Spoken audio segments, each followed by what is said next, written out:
Ya, pemirsa, Kejaksaan Negeri Oku Timur telah menaikkan status dari penyelidikan ke penyidikan atas pengembangan dugaan kasus tindak pidana korupsi di tubuh Bank Plat Merah Daerah.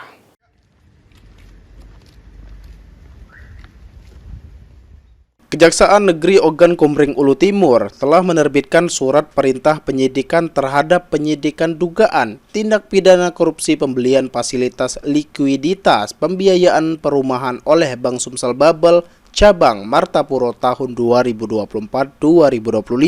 Bank Sumsel Babel menjadi salah satu bank pelaksanaan program fasilitas likuiditas pembiayaan perumahan atau FLPP, yaitu program pemerintah yang menyediakan dana dalam mendukung kredit pemilik rumah sederhana sehat bagi masyarakat penghasilan rendah. Dalam program fasilitas likuiditas pembiayaan perumahan tersebut, pihak Bank Plat Merah Daerah bekerja sama dengan salah satu developer perumahan yang ada di daerah Kabupaten Oku Timur. Menurut Kasipitsus Kejaksaan Negeri Kabupaten Oku Timur, Hafiz, pihaknya telah melakukan pemeriksaan beberapa orang saksi dalam perkara dugaan korupsi yang dilakukan oleh Bank Plat Merah Daerah tersebut. Selain itu, saat ini pihaknya masih terus melakukan tahapan pemanggilan saksi-saksi guna mengumpulkan alat bukti lebih lanjut.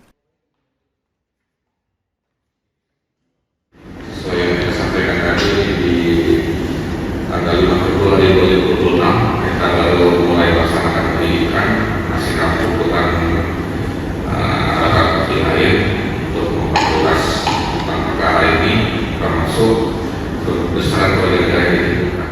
Francisco Arikarwana, PAL TV.